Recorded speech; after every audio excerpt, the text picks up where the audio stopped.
are encouraged. Can we get a cup of coffee in here, please?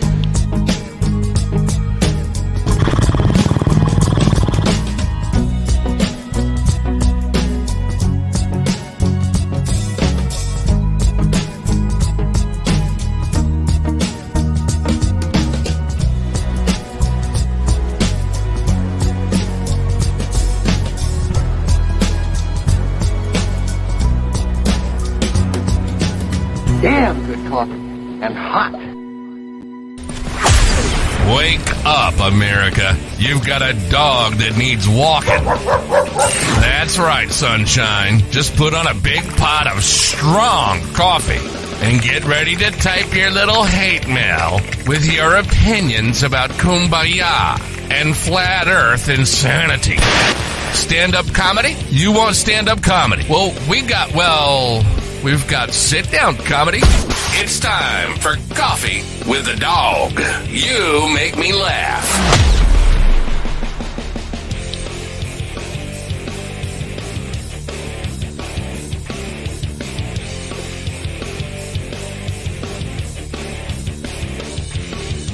I feel a little extra lit. I don't like looking at lit. Let's take it down a notch. How about that? That's a little better. A little better. Nazi better. I'm Nazi better, not Nazi better. Good morning, folks. It is Wednesday, August 30th, 2023. When I say August 30th, I usually follow it with 1959 because that's the day I was born. Today is my 64th birthday, and it's also my ex-wife's birthday. Happy birthday, Lori. Yes, at some point we were young and thought it would be cool to get married to somebody with the same birthday as you. It wasn't as cool as we thought it was going to be. Simple as that.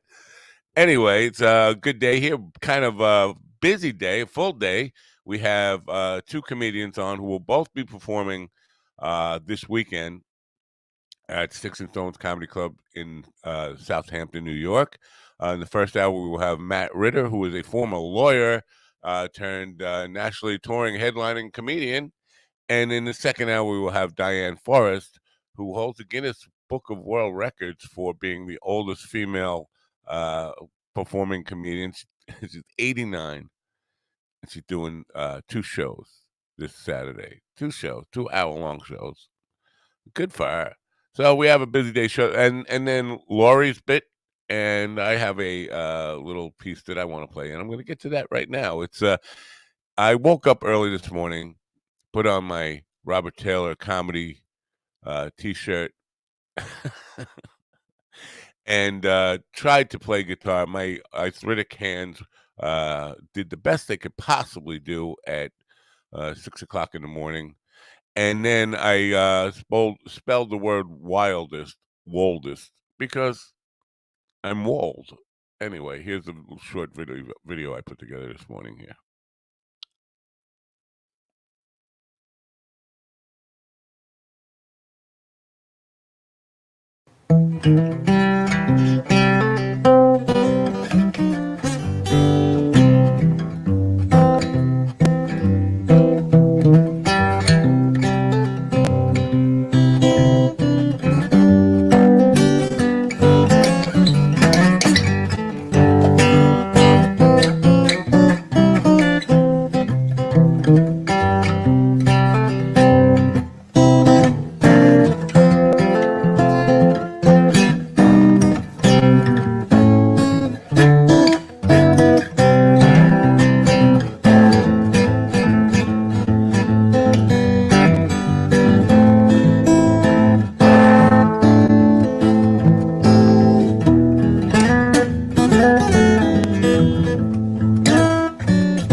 Isn't that special? Anyway, I had to do that. My buddy Mike Kaufman did it on his 64th birthday last month, and I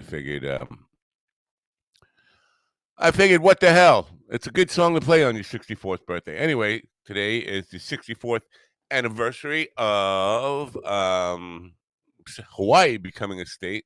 Yes, the day I was born. I could get a big head about this if I had a head to get big, an ego. They put a star on the flag. They added a star on the flag the day I was born. How about that? How many people can say that? Of course, uh, well, what doesn't mean anything now, does it? Anyway, yesterday was a interesting day. Interesting day, and today is already starting out to be an interesting day. If you remember, when I had Robert Klein on, he told me the one person he wished he would have met, one of his contemporaries, was James Taylor. James Taylor started following me yesterday on the James Taylor, and well, the people who work for him on Twitter. And I wrote a letter. I said, you know what? Robert Klein says he would like to meet James, and it would give my life some meaning if I could be the person to facilitate that. So I might be able to. I can't say it. Put James Taylor and Robert Klein together. That would be a cool thing for a guy like me, a nobody like me, getting two of my real heroes, people that I admire more than words can say, getting them together for the first time. Speaking of people who were a little bit older, both of them are in the age range of Diane Forrest, who is going to be my guest in the second hour. 89 years old and still performing stand-up comedy. Now, you might think, well, stand-up comedy is not really a hard job. Yeah, anything's a hard job at 89. And, if you've never done it, is probably why you think that. But even just standing up for 2 hours at 89, listen, here's the deal. On Friday, I will be playing at a nursing home for people who are probably not quite 89. There's some probably 75 to maybe 89, maybe 90, maybe possibly one or two of them, but most of them will be younger than her. And very few of them will be able to stand up at all. Some of them will be able to stand up for a minute at best. So it's a huge accomplishment, 89. I know it doesn't seem like much. If you're young, fuck you. You're thinking it's fucking easy. Yeah, of course it's easy, however old you are. But at 89, you know what? Good for her. And I talked to her a little bit on the phone the other day. I don't know. She's funny. She's a little bit um, like me. She likes to drop F-bombs a lot. Our friend William Conway is in the chat room. Say hello to William. It's uh, good to see William. You know what? I mentioned this yesterday. Look at you already playing age appropriate music. uh, that's funny. I had a dream about Willie the other night, and I'm not a guy who remembers his dreams often or really puts that much weight on him. But I felt compelled to reach out to Willie yesterday and say, "Are you okay? What's going on?" Turns out he is doing well. He's got some shows coming up. He's back working and seems to have, you know, uh, turned a corner or at least seems to be maintaining, and that's a good thing. And happy for him. He's got a show coming up in South Dakota on September 16th. It's a competition show. If you know anybody in the area, we'll be posting about that. But please go out and support him. It's a show where if he wins the competition, he wins some money, but it also gets to donate money to a charity on behalf of the competition. Half of the proceeds, I guess, half of the winnings go to a charity of his choice. Good stuff. So anyway, go out there. Yesterday was a good day. A lot of good things happened yesterday. Very busy though. Lori is one of our most consistent contributors. Lori S. Strikingly hilarious. She's been doing it for like 10 weeks now. Good for her.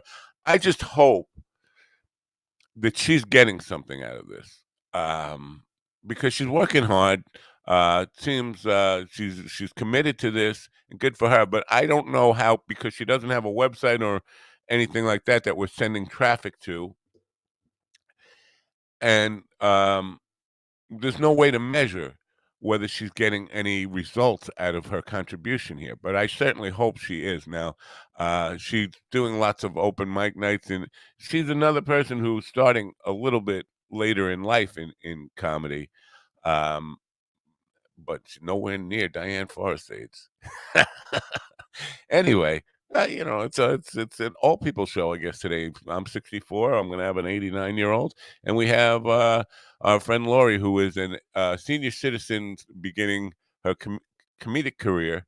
It seems Lori is learning about baseball this week. Here's her piece, and we'll get right to it.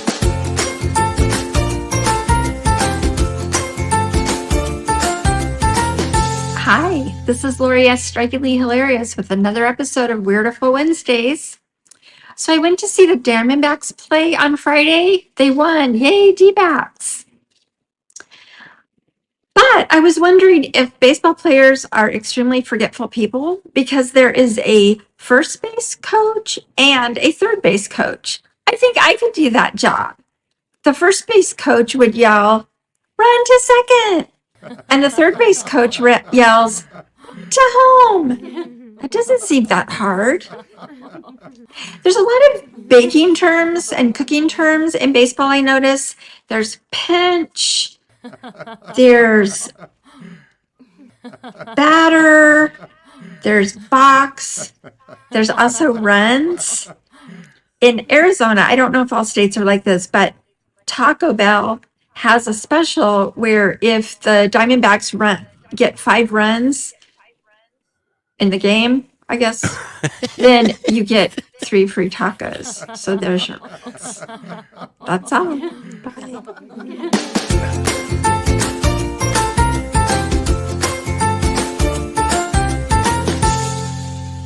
Imagine getting to this stage in life and just learning about baseball now. Anyway, we appreciate Lori's efforts. I hope she's getting something out of it. I hope she's enjoying it, first of all, but I hope she's seeing some returns. Please follow her on Facebook, Lori S. Strikingly Hilarious. We appreciate everything she does here, and it's great to see her doing it consistently. I know she did take a couple of weeks off to go, I don't know, visit her mom in Roswell, New Mexico. Anyway, uh, so Matt Ritter, not here yet. He should be here in a couple minutes, I guess. A lawyer turned comedian. You go through law school, a California lawyer, which you have to pass one of the hardest tests in the world to pass the bar in California. To go through all that, you commit to law school, go through all that, and then decide it's not for you. I'm going to get into comedy. But his resume uh, suggests that he's far more than just a stand-up comedian. He's doing like productions and helping people sell shows and all that kind of stuff. Go-getter, but it's curious to me why you would commit your life. You go to school for all that time, really work hard to pass the bar, and then give it up and walk away from it. We'll talk to him about that. The name Ritter had me curious right from the start. He is not related to Tex Ritter, and of course, John Ritter, because John Ritter is Tex Ritter's son. Most people don't even know that. Tex Ritter, the old cowboy, singing cowboy from black and white days of movies. John Ritter from Three's Company was his son. Anyway, but Matt Ritter is not related to them. I thought he might be. I actually met John Ritter's brother at the Tonight Show with Johnny Carson, like 1979. I think he was a page there. Yeah, I thought that was a weird thing now, calling it a page. I was thinking about this last night. The job page. You couldn't call them like tour guides or page. I guess they had a lot they're basically no no real job description. Just show up, and whatever we tell you to do that day, you'll do it, and you'll do it with a smile on your face. Anyway, you know what? Good thing. Well, we look forward to talking to Matt. Hopefully, he'll be here momentarily. I'm a little nervous about this, to be honest with you. Um, just the connection part of it. I think he's in L.A.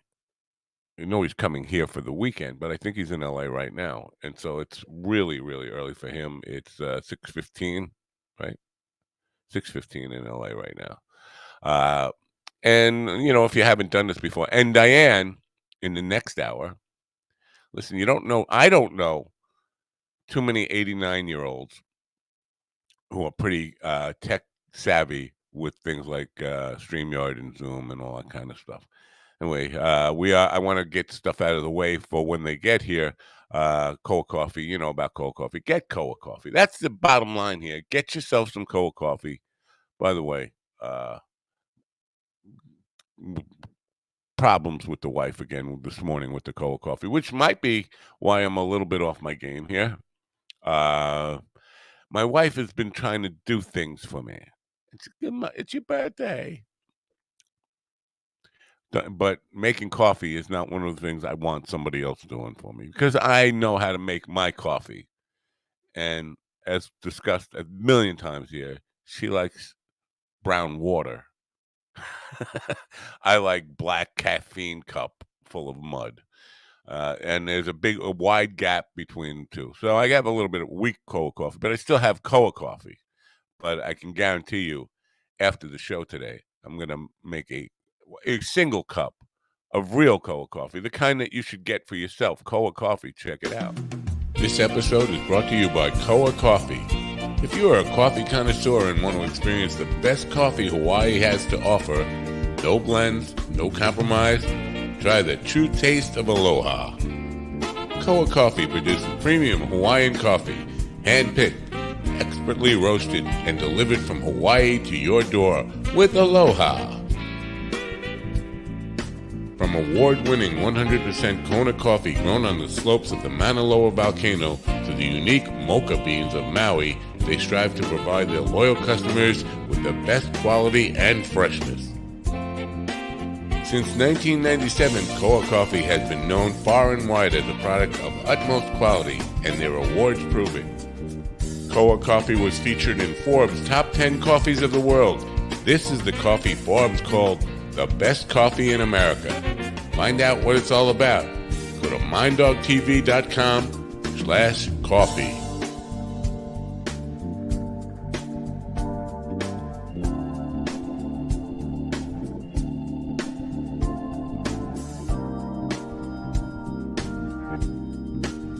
Hi. Hello, young lady. Would you like to follow me back for some coffee? Looks like Matt Ritter is lost in cyberspace somewhere. I did reach out to him. Dave Canyon. Good morning, Dave. Lawyer to stand-up comedian. I'm sure his parents are thrilled with him. Yeah, I want to ask him about that. You know what? I know his. I happen to know because I've done a little bit of homework on the guy that his father has passed, but his father didn't seem all that upset with him. Anyway, I'm not sure about his mom. Did you already get a birthday, BJ? That's the best way to wake up on him. Carl's not here yet. No, I did not. You know, I guess that would be a good way to wake up. I have to say, I have never experienced uh, a birthday wake up BJ. Maybe next year if I live another year.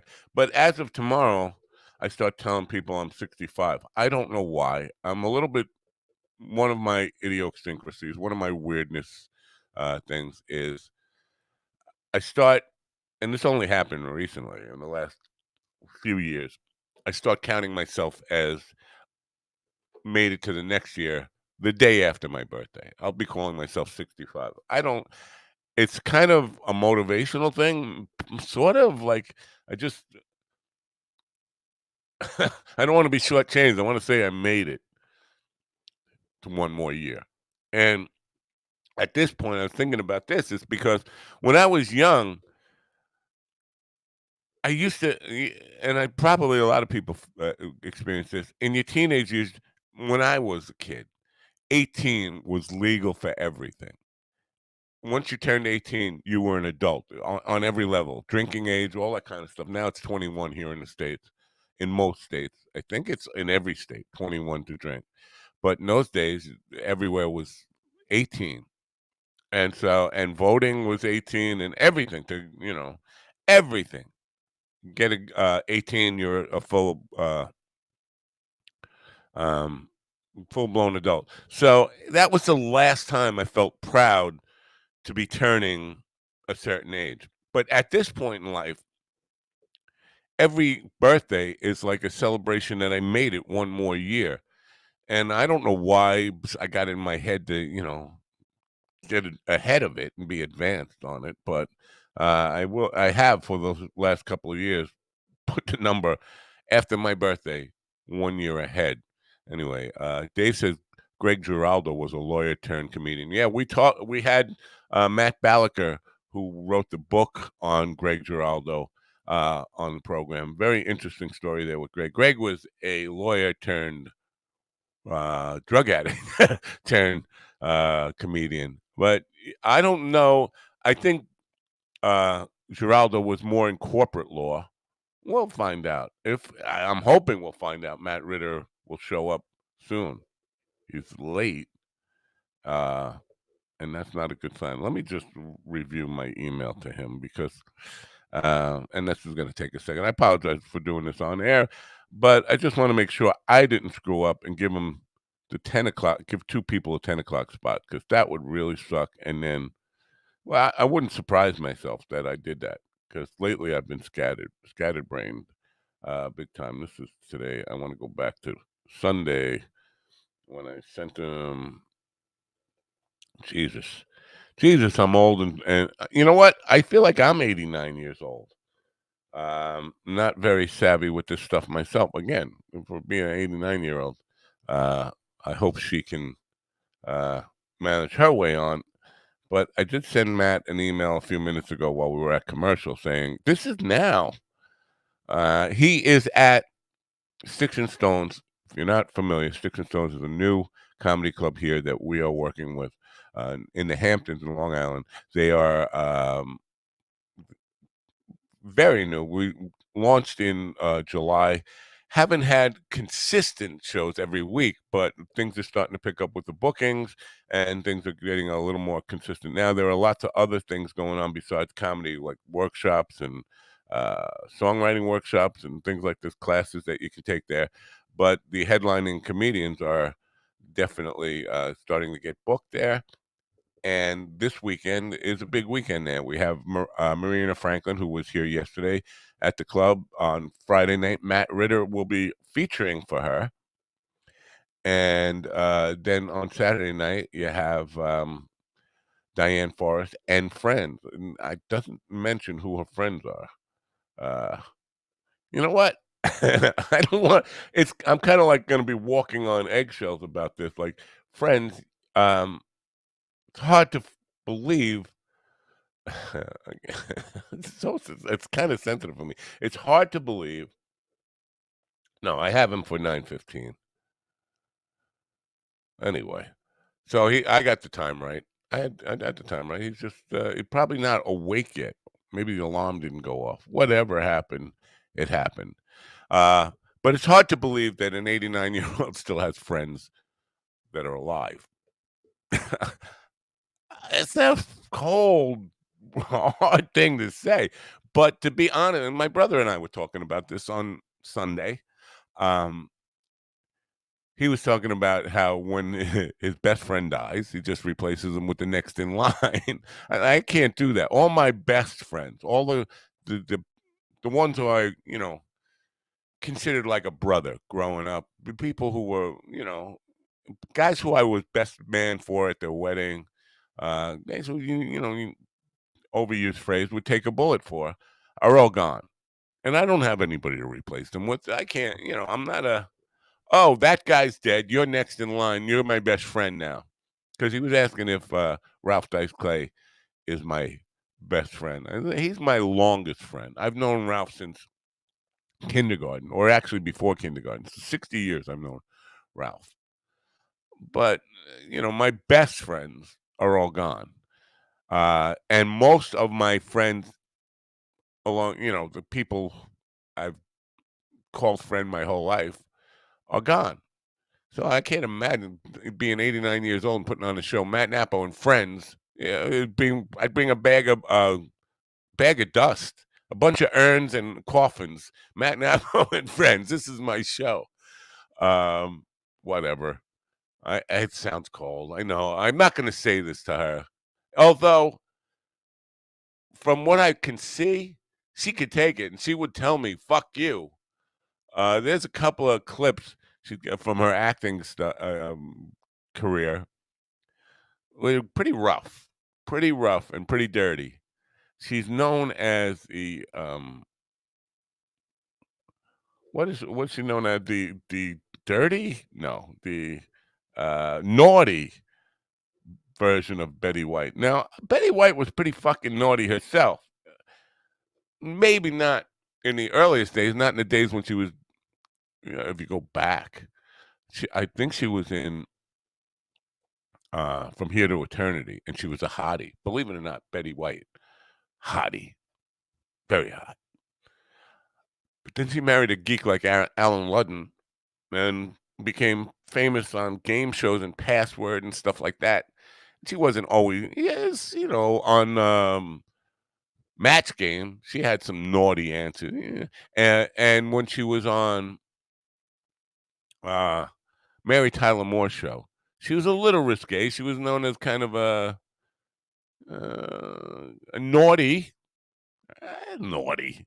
Naughty's an old word, but what am I gonna do? Kind of personality on the Mary Tyler Moore show. But so Diane is known as the naughty version, but she's the Andrew Dice Clay version. Betty White. She's yeah. That's I think that's more appropriate. She should let me write her press material, her press package. Jay Moranti's with us. Good morning, Jay. I don't know if you caught the thank you for the birthday wishes. I don't know if you caught yesterday, but my guest yesterday, Marina Franklin, went to school for theater in Syracuse. Yeah. Yeah. Are you with me? You hear what I'm saying? She will be headlining at Sticks and Stones this weekend. So uh, hope people will make it out there. Now, Diane's website says she's an 86-year-old stand-up comedian, but on Sticks and Stones it says she's 89. She just had her 89th birthday. Probably the website has not been updated in a long time. This is the problem with putting just like days and year numbers and that kind of stuff on websites. You got to update them. If you can't forget to not update them, because then people have bad information. Speaking of that, what was it? Last Friday, Condition of Return filmmakers were with me. And they have a film out now with Natasha Henstridge and Dean Cain, Condition of Return. And I did my homework on it. I went to their IMDb page. I just, basically watched the trailer. By the way, that debuts September 22nd in 8 cities around the country. Go back and watch that show if you need to know where the cities are.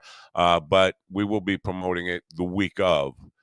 But the thing was, I went and did my research on it, and there was a review, a professional review by a professional critic, according to IMDb. And I read that review, and it gave me a lot of wrong information. Gave me wrong stars, which I knew the stars were wrong because it was telling me Emma Stone was in the movie. She's not in the movie. A bunch of A-listers like that, Hollywood A-listers. And like, these people aren't even in the movie. Did this guy even watch the film? But then I fell for the premise that that guy wrote up. Apparently, the guy who wrote the review watched a different movie. Even though he had the trailer right, the poster right, all that kind of stuff, everything in the review was wrong. And he said it was about time travel. And so I was talking to these filmmakers about time travel the whole time because I'm a big time travel buff. And they were like, "No, I think you read you put too much credit on that bad review that the guy wrote." No, this is irresponsible. I did try to write to the guy who wrote the review and say, "Listen, yeah, it's not just bad for your company, with the publication that you're working for, that you put this review out there. But for guys like me who depend on you for good information, I'm reading this thing and now I'm interviewing guys with a completely wrong idea of the movie." Um, so that's it. Anyway, Tom Kanopka just he said, "Good job on the arthritis ridden." He didn't say arthritis ridden. Uh, the performance of When I'm 64 this morning. My hands are shot, man. There was a day when that stuff was easy. There was a day, but the arthritis in my left hand in particular, it's so bad.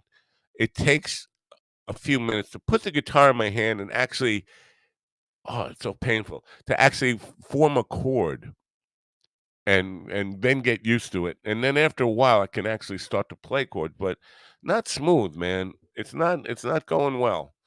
And I have 8 gigs from Friday to Monday. 8 gigs. And it's going to be pretty exhausting. And I know I'm going to get the hand cramp, the carpal tunnel hand cramps. Now, I have extreme arthritis in this hand, my picking hand, my fretboard hand. And in my picking hand, I have nerve damage. So the thumb and first two fingers are pretty much numb, pins and needles for like 6 years now. Nerve damage, which I should get taken care of, but I don't. So playing is becoming. I don't know how much. I'm definitely not going to be doing this at 89. I'll be doing this maybe if I'm alive. Doubtful that I'll be alive, but I won't be. I don't think I'll be playing music that much longer, and that will be a shame because music is my life. It really is. I mean, it's the only time I really feel in my element. It's the only time, and even with all the pains and all the complaints that I'm making here, it's the only time that I feel whole. And it's not about being on stage because it's, you know what? As I mentioned yesterday, some of the most rewarding, or most of the most rewarding performances are done one on one with somebody who is Diane's age or slightly younger, um, in a nursing home in their bed. So because that's the time you actually see it adding value to people's lives. You see somebody who hasn't moved all day; they've been laying in their bed, TV's on, but they're not watching. It's just waiting to die. And then you come into their room and you play an old song that they remember, and they lighten up and they start to move and they start to smile, and their whole day changes. And that's rewarding for me. Because when you play in clubs, like we're going to play Friday night on the beach at Catch Venetian Shores, which is a small amphitheater, but the beach is pretty big, and there will be thousands of people there. Not well necessarily to see us, but thousands of people there. A lot of them will be outside around. They'll be carpooling, but not coming in because they don't want to pay the exorbitant prices for alcohol and food. So they bring their own with their coolers, and they kind of tailgate party all around the little amphitheater. There'll be thousands of people there. And at the end of the show, even though, again, I have all this arthritis and the nerve damage and will suck, I will suck. I will suck harder than anybody ever sucked a morning BJ for a birthday boy. That's what I will say. I will suck that bad. But people will be telling me how great I am. And it means nothing. It means nothing compared to the kind of um, appreciation you get from the kind of gigs that I would play in the nursing home on Friday. So Friday afternoon, I actually have two now, two different nursing homes to walk around. Then I go to my Friday evening gig that's uh, at Catch. Then we have Long Island Yacht Club on Saturday, which is always kind of a anticlimactic playing for families and stuff like that. You got to keep it really clean. Oh, my brother's calling. He doesn't know I'm on the air right now, and I can't put him on the air. I would put him on the air. I can't do this. I can't put him on the air because I don't have loop lock put in. So I'll have to take it. He's calling to wish me a happy birthday because he forgot to do it on Sunday when I talked to him. Anyway, where the hell was I? I'm waiting for Matt Ritter. That's where I am. Missed call from Mike Napo. Yeah, I get it. I can't. Well, maybe I can. I don't know. You don't want to hear my brother wish me a happy birthday anyway, do you? You really don't. Let me turn this off. I gotta turn this FaceTime thing off. I don't even know where I was saying. Oh yeah, and then so busy weekend. 8 gigs in a weekend. My record before this was 7. Now some people might not count um, the nursing home things because they're only an hour generally. It's not a 4-hour gig like the band gigs, but it's a gig. It's a gig. For me, I'm counting it. I am doing a country western thing. It is a weird thing.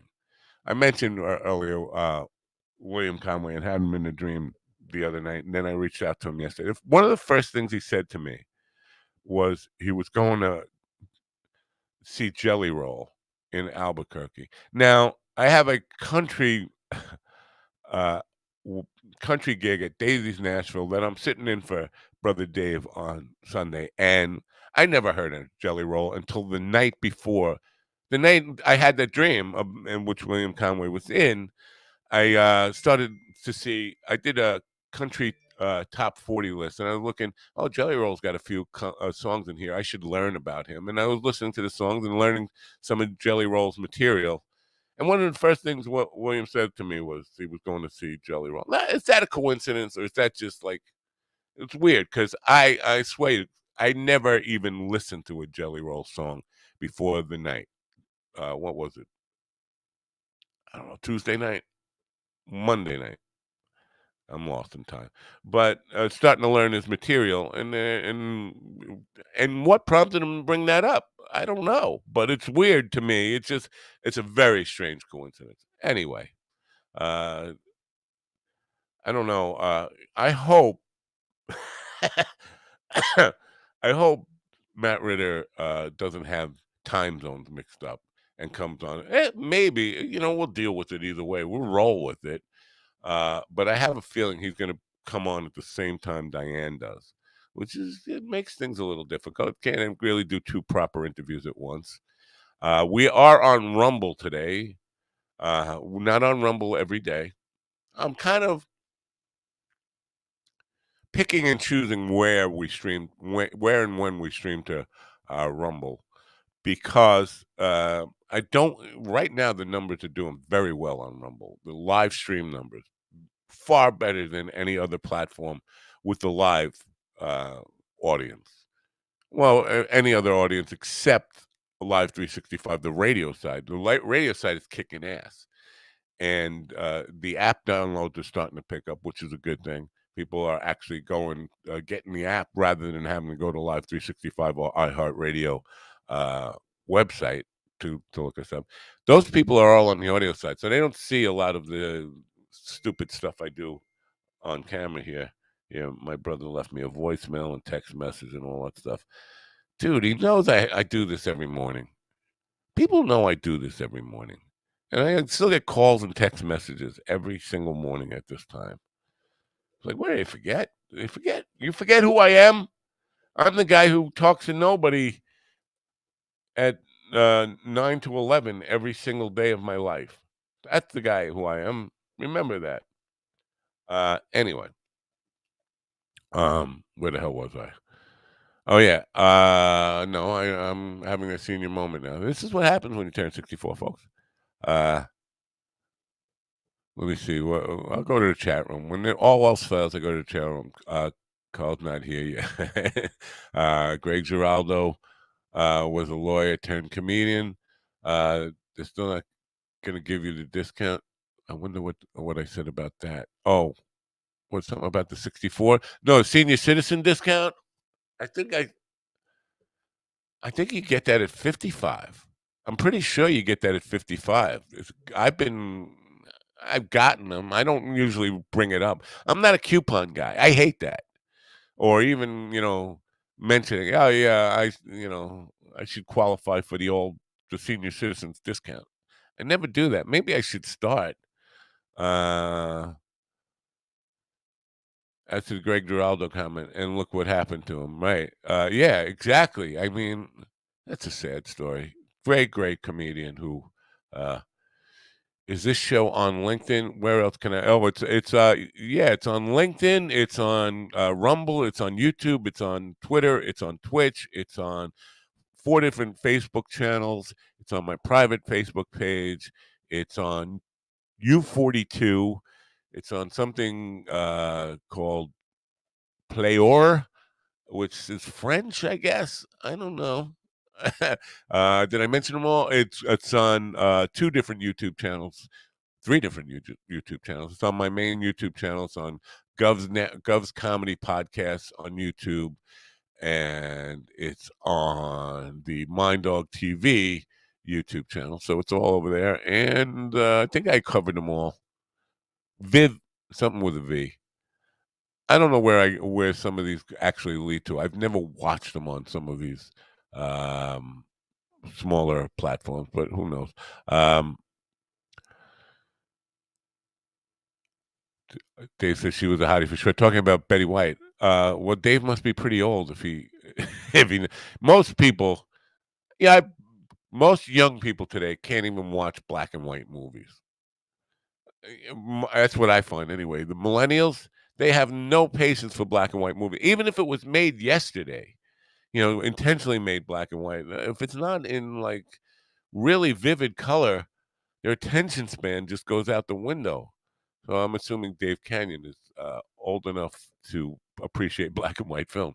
Have you tried using CBD? Yes, I have, and I get nothing. Um, it's been a couple of years. I should try it again. But when, CBD first started to be the thing that everybody was into, maybe 10 years ago, I would tried it on my hands, for the arthritis. Didn't help at all. I felt absolutely nothing. What is we totally do? I don't know what this is going back in time now. I'm in my time machine looking at comments about shit I said 15. Started as a rapper. I guess this is Jelly Roll. This is first country album, which he has already won. Wow, that's interesting because country music is definitely pop country music, country pop, the modern chart. And I only know this because I've been doing all these gigs at Daisy's. They're incorporating this hip hop element into everything. So even if something starts as a country song, a lot of the phrasing, or I take that like last night from what the hell's that guy name? Something. I'm drawing a blank. Got a weird name. Anyway, the song last night. It's got a hip hop element in it, in the way it phrases, the verses, intentionally trying to make it sound like bro country. It's incorporating hip hop stuff. But you see that in all the stuff. But it's hard to imagine somebody going from like hardcore roots hip hop to country. I guess if you brought up in the South, and then you get, because we only have one country radio station here. It took me forever to really find it so I could get hip on this music that they want me to play. Now, brother Dave, who I'm subbing for, this is his gig for now. I'm not stealing his gig, but the, owner of the place, definitely said, I'm at least making an effort to play the kind of music that they want to hear, which is more modern country. Dave plays none of it. Dave plays classic rock. He will play, Johnny Cash, uh, which is, they can handle some Johnny Cash, but they want modern country.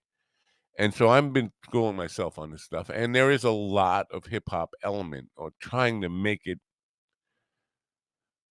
more palatable to young people.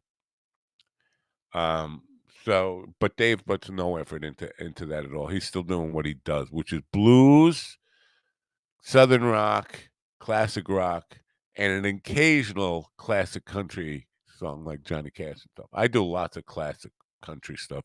George Jones, Merle Haggard, Merle Travis, George. I mentioned George Jones, Wellen, Willie, all that kind of stuff. Hank and Hank Jr. Um, all that kind of stuff. I do throw that in, but I have been making a concerted effort.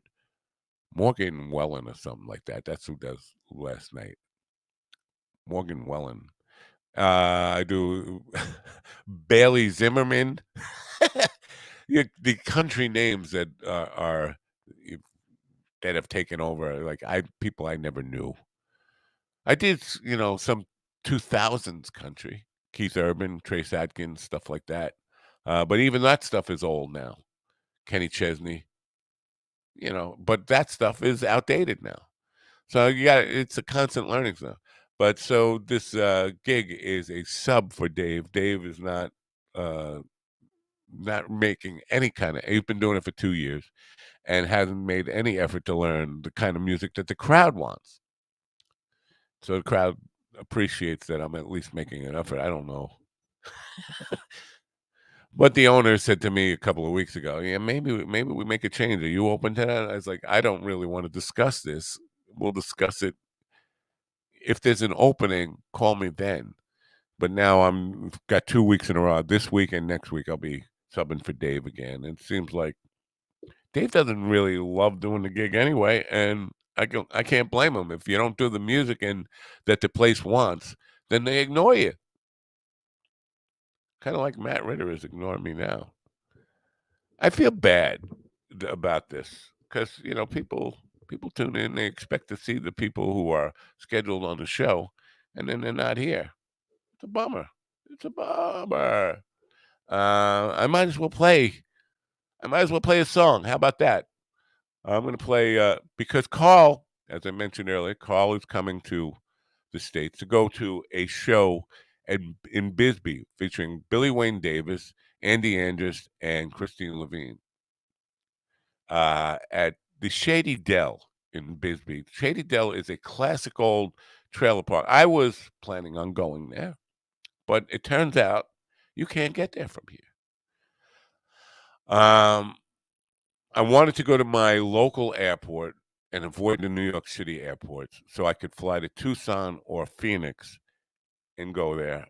Turns out the local airport does not go to Tucson or Phoenix. You can't even make a connecting flight to go to Tucson or Phoenix anyway.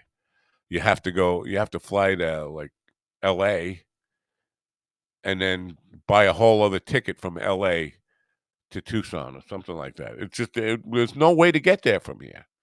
And I don't want to go to JFK or any of the New York City airports because they are fucking hell. So it doesn't appear that I'll be going. But I wanted to go. But Carl will be going. He'll be at the Shady Dell on September 15th when the show is. And this song has the Shady Dell in the lyrics. So I'm going to, if I got nothing better to do while we're waiting for Matt Ritter, let's play Mansion in the Sky, which is an original song that I wrote and performed here with a cowboy hat on for some dumb reason. But here you go. Mansion in the Sky, take 99.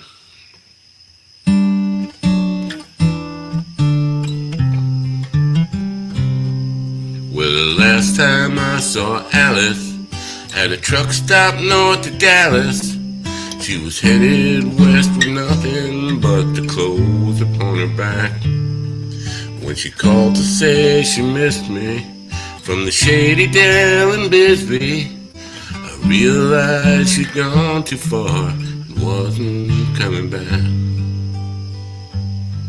She said she finally wrote a thesis and she was going home to Jesus. I asked her what would happen if she didn't find him there. She said she'd had a vision inspired by religion, and she took some pills and went to sleep, and I don't even care. She threw away a life for a mansion in the sky. And I know that it ain't right, but I have no tears to cry. But she put her faith in something that to me is all a lie.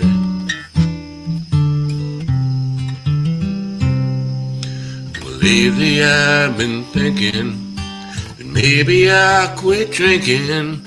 For a moment, maybe I could finally see things clear. But I couldn't find a reason, with nothing to believe in. So I changed my mind and I rolled a joint and opened my first beer. She threw away a life for a mansion in the sky. And I know that it ain't right, but I have no tears to cry. But she put her faith in something that to me is all a lie. She put her faith in something that to me is all a lie.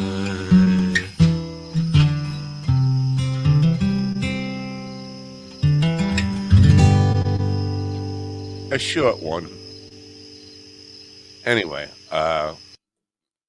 good morning, Carl. Good to see you there. The devil has been summoned. Did I say something? Oh, I did mention you were going to Arizona.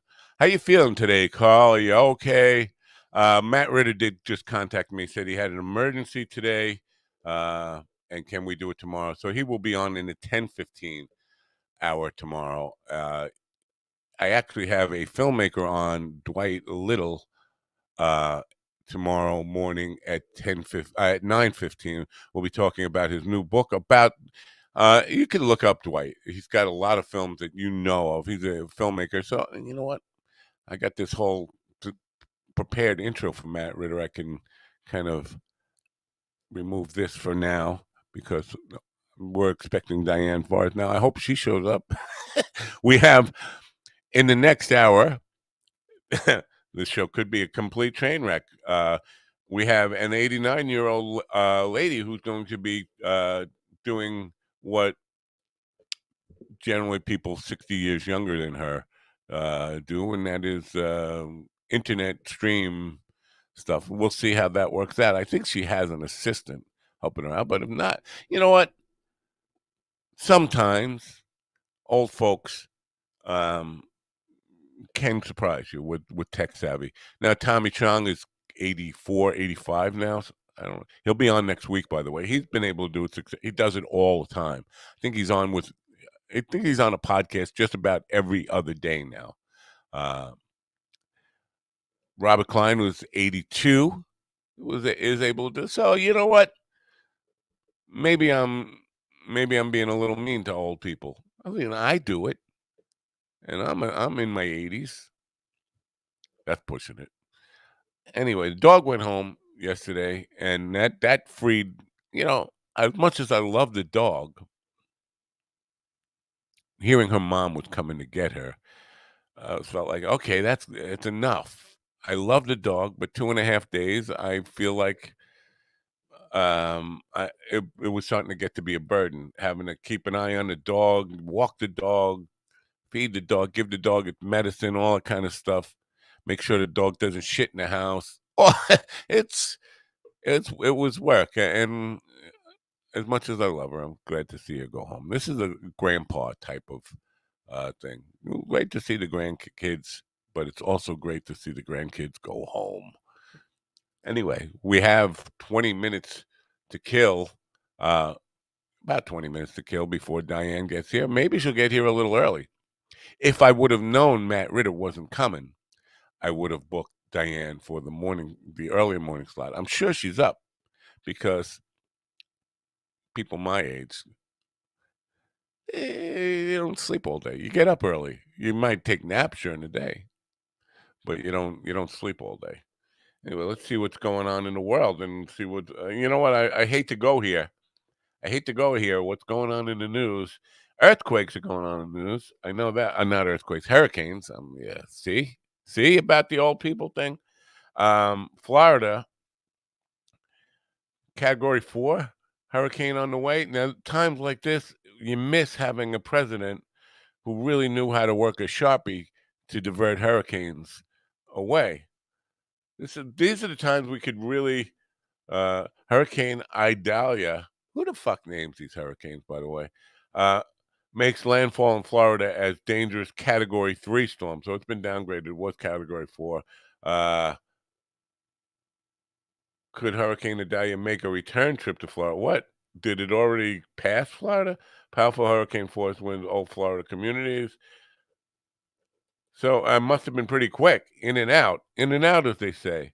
Um, That seems to be the only big news story is this hurricane. It seems to have come and gone. Ukrainian drones strike deep inside Russia. All these people that say Ukraine can't win.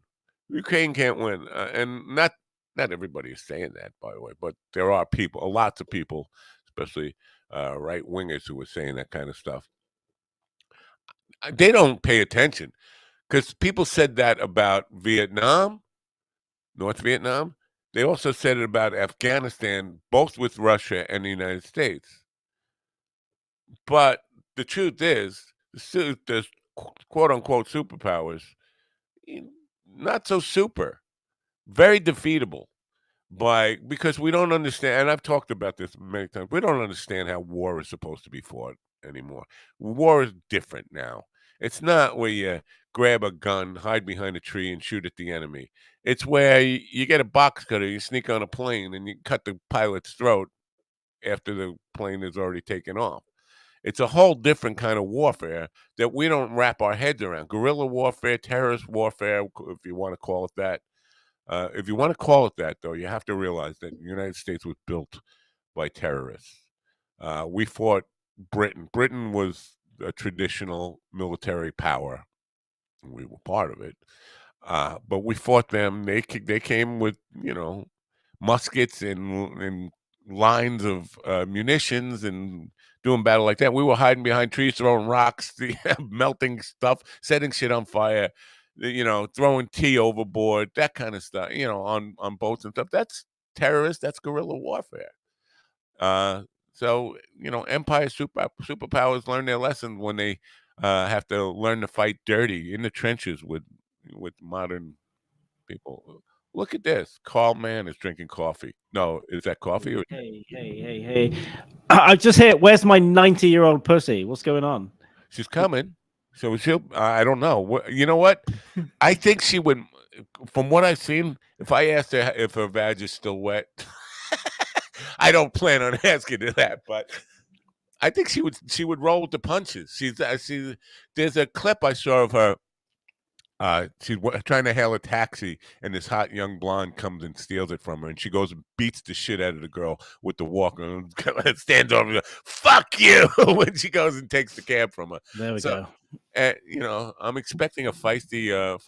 She's got those Eva Braun genes, still feisty in the 90s. Let's go. Yeah. What's up with you today? I just thought I'd pop in and say happy birthday. And, Thank you. Yeah, one step closer, but have a nice day. Yeah. Well, William Conway's in the chat room there. He said hello, Carl, to you. So. Yeah, I saw Connor's in there. I jumped in there first. He asked when you were coming. He's going to be on the road when you're in the States. He's going back up to South Dakota for some shows. So I won't be anywhere near South Dakota. I'm in and out, but I'm gonna be back in the States semi-regularly. So yeah. Why don't you just move here? I could. It's like I don't want to do the visa. Can someone just give me a false identity? Yeah, I told you we would adopt you, and then you could take care of me. You get a $3,000 check every month from New York State for taking care of me. And really, it doesn't take. All you have to do is blow me every morning and wipe my ass every night. Those are the two. And you're used to that. Sure. I'm used to sucking off old men.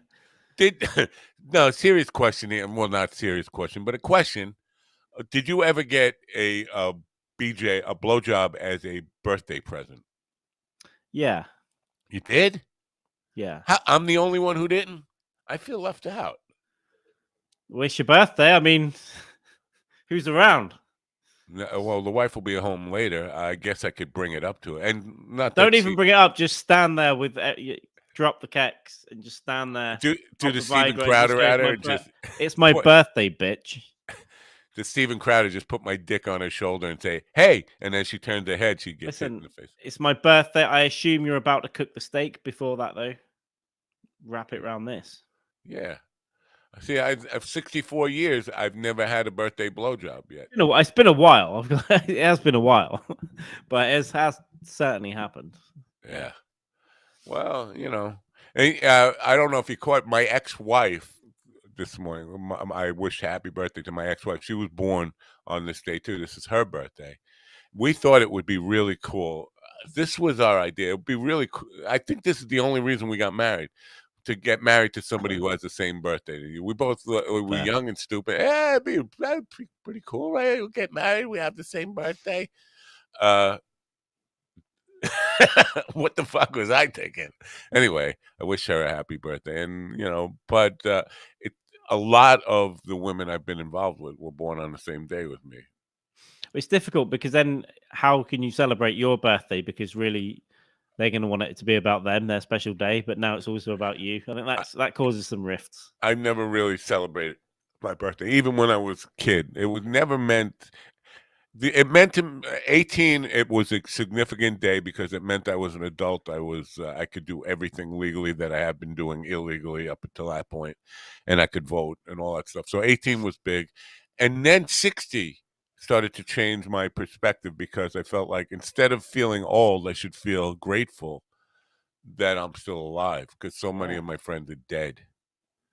Have you started getting friends dropping like flies or Not no? like flies, but I had friends die when I was a kid, and then in my 20s. So I've seen a few people disappear into hell since I was like 13, but not for a while. They're not dropping like flies yet, but I'm sure in the next 15, 20 years, They do come there's in going to be some. clusters. Those deaths start to Oh happen in yeah, clusters. yeah. There was a week where we had like 9 different people die.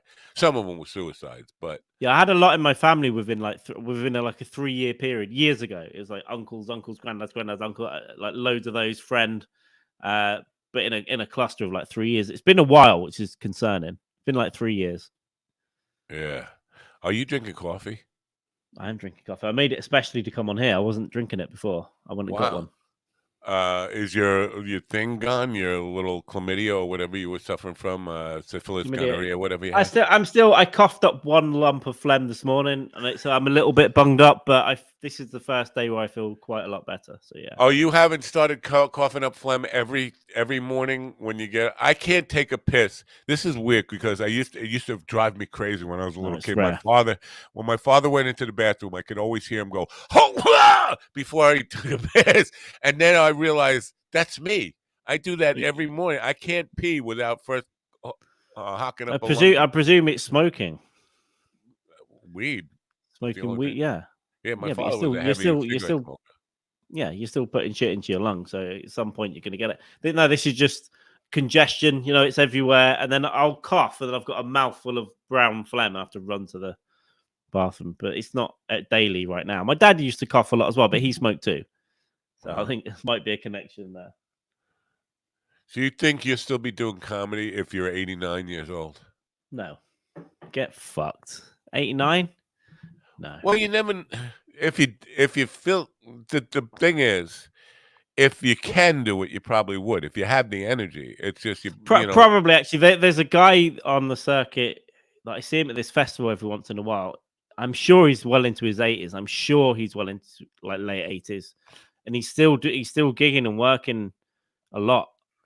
He didn't turn up at the last festival. I think it might be the end, but he's funny as well. He's got a lot of energy. I think he must be late 80s. He must be. Well, I was talking to this about with Marina Franklin yesterday. Is the typical? She said comedy club people are the patrons are in their 20s, and I was like, I don't know. I mean, I went to comedy clubs in my 20s. This was when comedy clubs were first done. I don't think young people, 20 somethings, are the typical comedy audience. I think it's 30 somethings, but still, no matter what, whether it's 20 somethings or 30 somethings. It's a challenge for an 89-year-old to connect with them on things that will make them laugh. Don't you think? Like you have to have some reference of. it's easier if you have references, but I don't think it's necessary. I think you can just be funny. You can just be weird and funny, and I think they'll get that. It depends on the audience. A lot of audiences are good, and then you get you get bad ones, and some will need to feel relatable some way. There's a whole swathe of stand up here where it needs to be very relatable to young, politically minded people. There's Um, something very funny, or it makes me laugh, whether it's very funny or not, about an old person with a really dirty attitude, like Yeah, nasty. it's surprising, isn't it? I think that's surprising. So Yeah. I've seen that. I've seen there's a really old lady. I did this charity thing for cancer a couple of years ago, where I just did cancer jokes, and then I don't know if I was invited back to anything like that. Well, it was a gig to raise money for wigs for children with cancer. So I just started. First of all, I listed the comedians that had pulled out of that gig to do paid work that night instead of doing something with charity. I said all their names and where they're performing, and then I said I just did all cancer jokes. Well, I didn't realize it was the parents of the children with cancer in the audience. I didn't know that. No one said. Oof. But it went over. Considering it when it was okay, I got out. But there was an old lady there that night that was on the stage before me. She must be heading towards 90. And she left some props on stage, and one of them was a really dry sponge. I remember going up and saying, "Is this your pussy sponge?" You know, whatever her name was, Edna. But she was quite funny. I like it. I like seeing a really, really old person going up. Why not? Right? Maybe they've just started as well. Maybe they've just started in their 80s. I'd like that even more. If they think, do you know what? I've always wanted to do this. Yeah, yeah. I'm just going to get Well, up there. it's difficult starting when you're older, because it's difficult starting when you're young. Never mind when you're older. But you brought up pay. I wanted to talk to you about this because this is Mm. now if you're a road comic or somebody who's traveling on the road. I can't understand. I can't wrap my head around how you make this work because John posted something in Road Comics of America for a gig for October 20th, Blackbird Farms Brewery. Format is 90-minute shotgun showcase. There's a host, opener, feature, and headliner. But it's for road comics, right? And so the host gets paid $30, does 7 minutes, gets paid $30. Now you can't travel for anywhere. I can't travel to my gigs for $30. It's a tank of gas is $30 or more than Yeah. $30. Opener gets paid $45. The feature gets paid $75. The headliner gets paid $90 to $135. Yeah. So it sounds like a fairly low level paid show, and Right. they're not too uncommon. I get they're a little bit higher here, I think, but yeah, I mean, you're not making a career out of it unless unless you've been going a long time, or you get good paid gigs. I mean, it's most comics that get paid aren't earning enough to make a living from. Yeah, it's concerning to me because if this is for road comics, and so the only way that you can actually do that is if you have no family, no bills, no obligations at all in the world to Or go, you know, or you live in that town. I mean, right. Yeah, that's it. Or if you're nearby, but people travel miles for nothing at first. But but for a real headliner, yeah, for somebody who's got credibility as a headliner, is somebody who's going to bring people in because you want the headliner's job for the but they're most not part. going to be like a national headliner. They're going to be a headliner on like that level. Yeah, yeah, yeah. Yeah, And it 'cause is that seems quite low, but it might be just the budget they've got, and they'll see who they get in. Maybe they'll get someone to do them favors as well, because some comics will come in and won't even take the pay, here's another help one. out a new night. Feature gets $20 for 10 minutes. Special guest host gets $30 for a 5-minute intro and first half duty. I don't know what that means. First half duty. Open mic pre-registration. Oh, so it's open mic mixed with a showcase or something. But Yeah, still, it's that's on the lowest level of paid gigs probably, but that's yeah. what it is. That's what it is for ages. And then you have to just get up to the next one, and when you've been doing that, maybe you get onto this other hosting gig that pays 150. Yeah. It's not easy. All right. Well, I appreciate you stopping in. My guest has arrived, and let's. I nearly ended the broadcast. I'll leave and leave you with your new girlfriend. All right. Right. Be well and get better and get rid of all that phlegm you Thank you got. very much. Happy birthday, and let me know if you get any action. I'll see you later. All right. See you later. Thanks again. Bye. Call man, folks. My next guest is a Guinness World Record holder for, and I don't know if this, because we talked about this yesterday. I don't think there should be a distinction between comedians, male comedians and female comedians, but I think she's the oldest working female comedian. Is the Guinness World? I'm not sure. I mean, George Burns, if you count him, I think he was working close to 100. Uh, so maybe I don't know. I don't know. We'll talk to her about it. Diane Forrest is a one of a kind performer who has performed cabaret and stand up all over the world with notable performances in New York, Edinburgh, Paris, and I said Edinburgh. Carl probably wants to correct me. Edinburgh, Paris, and even Ethiopia. At 89 slick years old, she brings her unique perspective and vibrant personality to every performance she does, whether it's on stage or on screen. Critics have called her everything from saucy, witty, irrepressible, and the naughty version of Betty White. Betty White was pretty naughty herself. Ladies and gentlemen, please welcome into Coffee with the Dog, Diane Forrest. Diane, welcome. Hi there. How you doing? It's a pleasure to meet you. Can we start? Let's start with that Guinness Book of World Records. Is that a female thing, or is that comedians in general? The one that I have is the oldest female comedian stand up in the world. So Interesting. it's female is in it.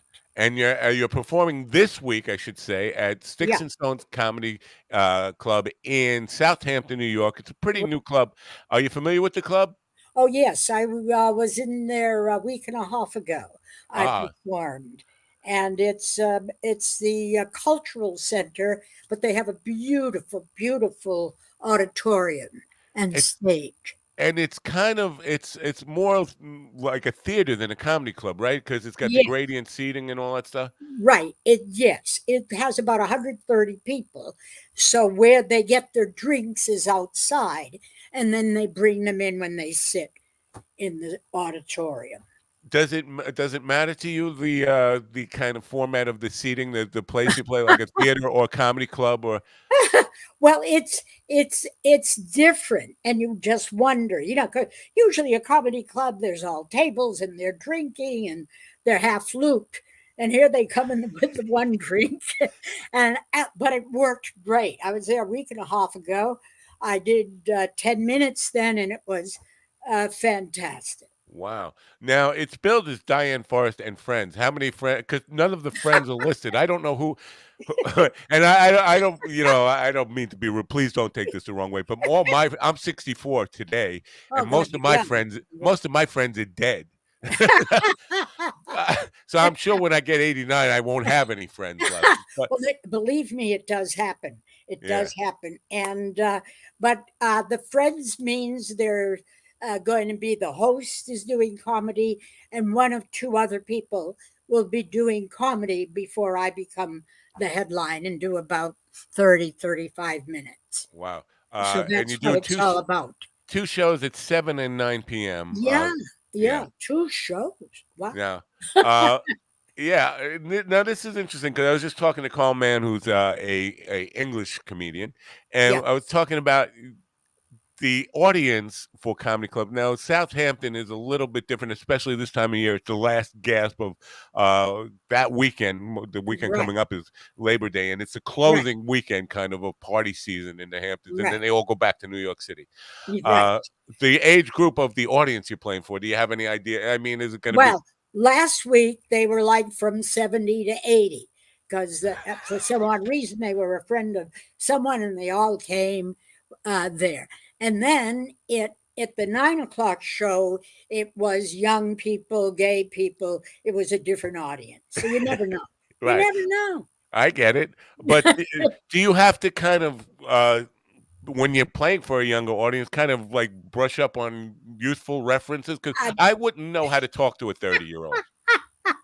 I talk to the young audiences. I even do it in French in Paris and here. And most of the audience is young and they love me. because they can't believe an 89-year-old woman is saying these things or doing these things. And at the end of the show, they come out and they say, "Oh dear, I wish I could be like you when I'm 80, 89." Yeah. So with the young people, it's even easier.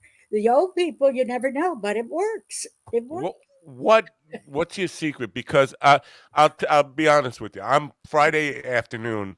I have 2 gigs on Friday, but my day gig is at an assisted living center, and most of those people are going to be younger than you, and not half as vital as you, or not even a quarter of as vital as you. What's your secret to Oh, staying? my secret is I live in New York, but I also live out there in Southampton for 35 years. So I play golf. When it's the season, I walk the golf course. I don't take one of those carts unless it's terribly hot. So the golf keeps me young. I swim every day in the city or out there, and I have young friends. And that's all over the world. That's what keeps you young. You got to keep your brain active. I That's agree. I agree. that's Keeping my main. brain active is not a problem. It's getting out of this chair. Come play golf with me. Come on. Yeah, I love golf too. I Oh, haven't. really? You know what? I haven't done it in 20 years, but I loved it. I was an enthusiast. I did it every weekend for about 20 years, and Wow. then somehow my Keep wife. it up. You know what?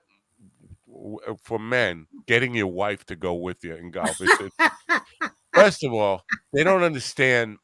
Tee times are really specific, right? So you Yeah. get like Yeah.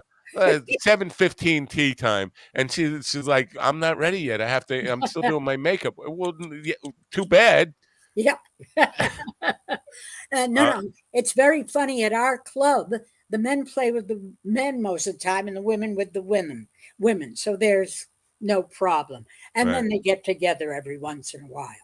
Yeah. So now you're described as a cabaret performer, and I see you with the ukulele. First, do Right. you do is music part of what you do? Yeah. I was a French singer for years. People thought I was French, so was a French entertainer all over America and Paris, etc. Now I'm doing the comedy. So how I made the comedy work with being a singer, I do parodies on songs. Oh, And cool, so that is part of my shtick that most other people don't do. Please. excellent. Nobody do it, please. Give me an example of a song that you would do a parody of, or what?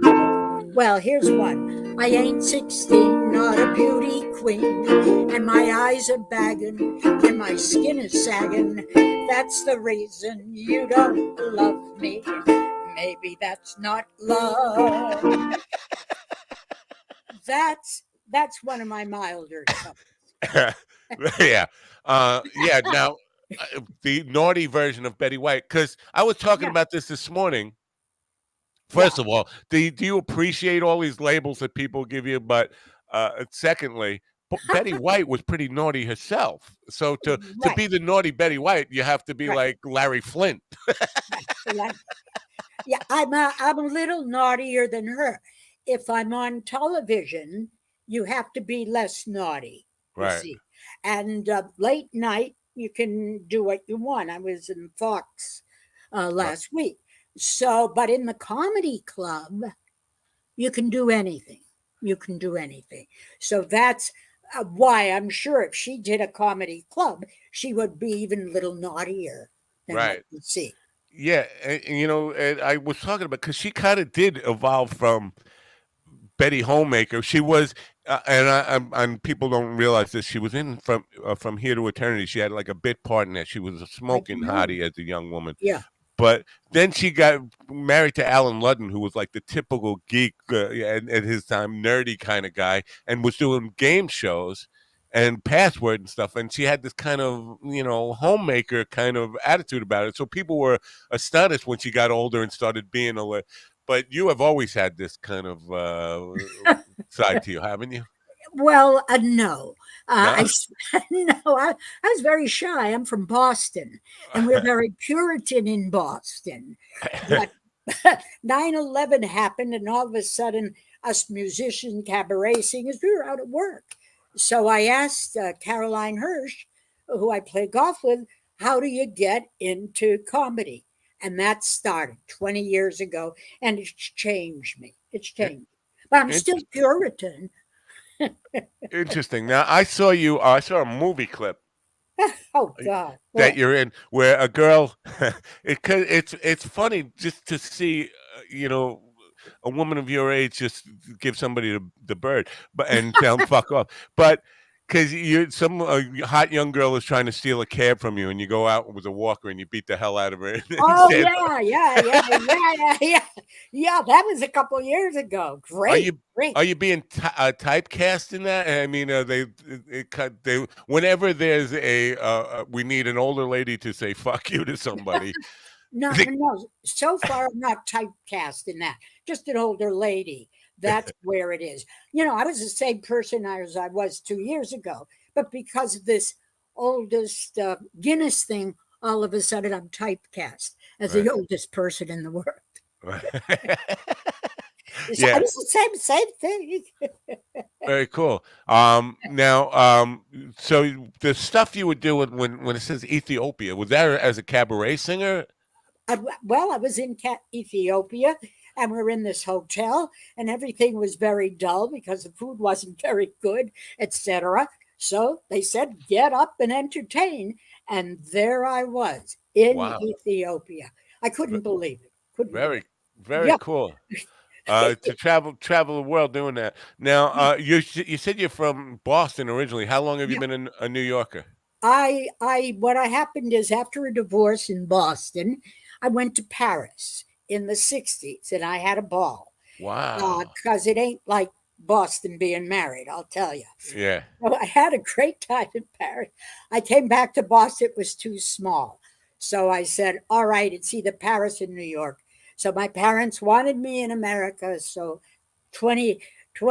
1966, I came to New York City. But I'm still Bostonian. Yeah. We don't When, change. h- how long ago did you get split residence in the Hamptons? I've been here 30, 35 years. Yeah, long time. Oh, Long interesting. time. I belonged to the Noyak Golf Club for 30 years, etc. So it's my summer vacation. Now you're there from Memorial Day to. Are you one of these people Memorial Day to Labor Day No, people? I start in April or March. I That's a can, smart way to do it. yeah, Yeah. I just come out, play golf. There's nobody there. I have a ball, and I go home. Oh Uh, no, no, no! So I'm here. that always confuses me when people you abandon your place in New York City for 6 months at a time, and I go back and forth. I oh, get bored easily, so I'll spend 3 days in the Hamptons. Oh, that's boring. And then I go back to New York, do my work. Oh, I'm bored. Let's go back. One of those people. yeah. Well, you drive. The if you're one of the people on the road, you drive people crazy with that traffic to the Hamptons in the summertime. No, you leave either early in the morning or late at night. Don't Right. worry. You Right. Yeah. figure it out. You figure it out. Yeah, I spent now Southampton because I spent a lot of time in East Hampton. The community Yeah. in Southampton is a little bit different. It's a little bit of a different atmosphere. Oh, East oh Hampton is all the yes. Hollywood Yeah. A-listers go for. Yeah. Southampton is generally still It's still local, pretty much New York and Hampton's right. locals, right? Right. Well, what I do, I live in the Commons, Southampton Commons. So most of the people are from the city area that I meet during the summer in there. And Right. but with the locals, etc., I go all the time to Hampton Bays, etc. So I mix. I Yeah. mix. Hampton Bays is very is different too. Yeah. Every one of the Yeah. Hamptons has a different um, attitude, different Oh, culture. definitely. When Are you, the opera comes, Guildhall was mobbed, the movie opera. I go to Hampton Bays, there are 20, 30 people in the audience. I can see my $25 opera in peace. That's Hampton Bays. wow. Yeah. Yeah. Are you familiar with this? Because I know it drives some people a little bit crazy. Northampton, which is really Riverhead, and it's Yeah, not a Hampton, but they want to call themselves a Hampton in the worst way, and so they yeah. adopted Northampton. I know a lot of people get true Hamptonites don't like that. They don't want them including in that. Oh, That's kind of really? a new thing. Oh, I didn't know that. Ah, Yeah. you mean the North Fork calls itself Yeah, it's that Northampton? road that goes from Southampton up to Riverhead. There's a small Ah, portion of Riverhead that has started calling oh itself my goodness. Northampton. Oh, Uh, but the Hampton people don't really appreciate it, and you can see why. It's like say because la vie. not to be. I'm gonna say something that's gonna get me in trouble, but Riverhead is kind of slummy. It is. It's got a trailer park uh, existence. Anyway, Who knows? so 35 minutes. Are you writing new material for each show that you're doing No, now? I've been doing this for 20 years. So what I'm doing is combining things. And I also do a one woman show in New York at Joe's Pub at the Frigid Festival, which is now a show, and I'm singing and telling stories. So, what I'm doing is combining that part of the show with the straight comedy at the Sticks and Stones. Very So cool it's going stuff. to be a mixture. How many people will sing La Vie aux Roses on a piano in a comedy show? But I Right. do it. I do it. Excellent. You Yeah, know, so I'm different.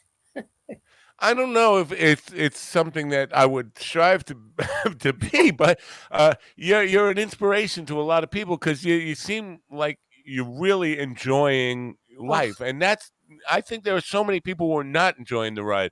So I yeah, was listening to Norm Macdonald the other day, and he's the late Norm Macdonald, but a clip of his, and he's talking about people. Every time there's a suicide, people say, "I don't understand why he did it," and Norm said, "You don't." yeah. How can you not understand? You mean you don't understand how miserable life is? And but you seem to be the antithesis. But this is keeping me going. I don't have children or grandchildren, so this is my grandchild's, so Wow. to speak. It keeps me going. Maybe there's a whole political bent on that, but there are people who talk about how we they want people to have children, like it's an important thing. Yeah. Maybe what you're saying though is probably the key to a good life. It's not that many kids will. You got to keep happy. And the comedy, I have had learned to be funny. I don't Yeah. think I was funny before, but now I'm funny, even sort of in real life. Now So that's say 'cause you didn't always consider yourself a funny person, no, or no, no, no, no. the Very profession of serious. being funny. Because they're two different things. Being funny and being a professional funny person are Right. very different, right? Yeah. But Uh, now I see the humor in everything. So right, it's changed me. right. So you were a trained actress or a cabaret performer. What? I What? was a school teacher first, and I substituted all over New York system, etc. But then I played piano and sang. So that's how I got started, by playing piano in bars and restaurants, no matter where, and then up with bands, etc. Wow. So How long have you known Abby for, or do you know I've Abby? known her for about 2 months. Yeah. Oh, really? Yeah, since she's starting this whole Sticks and Stones. It's Sticks and Stones, and I'm hoping and that she's a major success with it. Now she has Yeah, a track record of being please. extremely successful at Hamptons Comedy Festival, and she knows everybody in the business. Yeah, But it's a difficult thing starting a comedy club, and we're here to support her and yeah, everything that goes on there. yeah. Uh, It's a but beautiful space, a beautiful, very convenient, right near Agawam Park. I mean, it's very convenient. are you Parking, everything. are you going to do a meet and greet? I mean, At, well, I always go out and see the people ahead of time and see people afterwards. ahead of I time? just mix. I mix. Ahead of time is unusual because Oh, people I don't. do it. This way you get to know who they are. So Right. then when you work, it's easier. Oh, and I tell them applaud. Make sure you laugh and applaud. Oh yeah, they owe you now because you're the friend, so Yeah, they owe you a few already laughs. I'm their friend. Exactly. That's me. A lot of don't do it. I do that. Interesting. I don't know anybody. I've never seen a comedian come out because generally, even if I know them Yeah. and I see them, they don't want to talk. They don't want, unless Oh you're no. another comedian in the green room, they don't want to have anything to do with Oh you. no. I like to see who the heck's coming to the show. Hey. Yeah. Do you do crowd work at all? I mean, from the I stage? know I don't do that. Good for you. Yeah, because you never know what's going to come back at you. Right. So I do my thing. I joke. People do say comments, but it's always in fun with whatever song or what I'm doing. So Do you? nobody's ever heckled me, thank God. Thank God. Yeah. I Thank mean, God. well, I I'm bring too that old. up. Doing crowd work invites Yeah, people to heckle you because you've yeah, already given them the idea that they're part of the show. yeah, Now you yeah, can't ever say, "Okay, it's time for you to not be part of the show. Get off the yeah, stage." They get it in their mind. yeah. Oh yeah, oh yeah. Yeah, yeah, I No, get it. no, no, no. I don't leave myself out. Remember, I'm old. I'm weak. Yeah, yeah. Well, good for you. You know what? Again, it's really it's great to make your acquaintance and get Well, to know thank you. you. You are a superstar, and I hope you do really well at Sticks and Stones this weekend. Okay. Shows are 7 and 9. There are still tickets Yeah, available. Sticks and Stones Comedy Club yeah. across the bottom. One final Everybody question come. We're before gonna I have let a you ball. go. One kind of question. Do you you put any energy because comedy now is all about internet stuff, and people are just oversaturating the market with, shorts and comedy videos of their stand up and all that kind of stuff. Do you get involved in that, or you don't even bother in that? No, I only get involved in doing my show. That's interesting Yeah, because it's so much. Such a big part, and I don't think it's necessary. I think in some ways it hurts act comedy to oversaturate and overexpose your material to audience. But every comedian now is doing podcasts. They're yeah. doing shorts. They're doing. And you feel like you have to put out content Well, I've been constantly. doing the TV, and that's the best Right. because I got people on the street who think they know me. I Right. cannot believe it. I can't. The TV catches it. Wow. Good for you. Well, thank you for being here.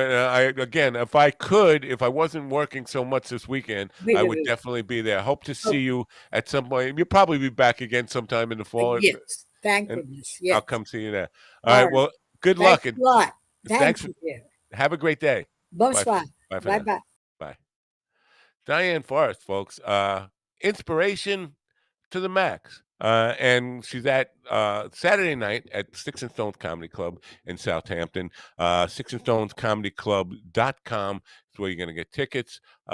Great to meet her. And, just a breath of fresh air. I mean, I guess golfing and swimming will do it. And staying active and enjoying your life. And listen, maybe we hit on something here. Kids will take years off your life. Have no kids, and you'll live a better life. That's a terrible message, but we're going to take a short break. True Fire is the best place to learn guitar online. Check them out, truefire.com. I'll be back in a moment. Going to get some fresh coffee. 1, 2, 3, 4.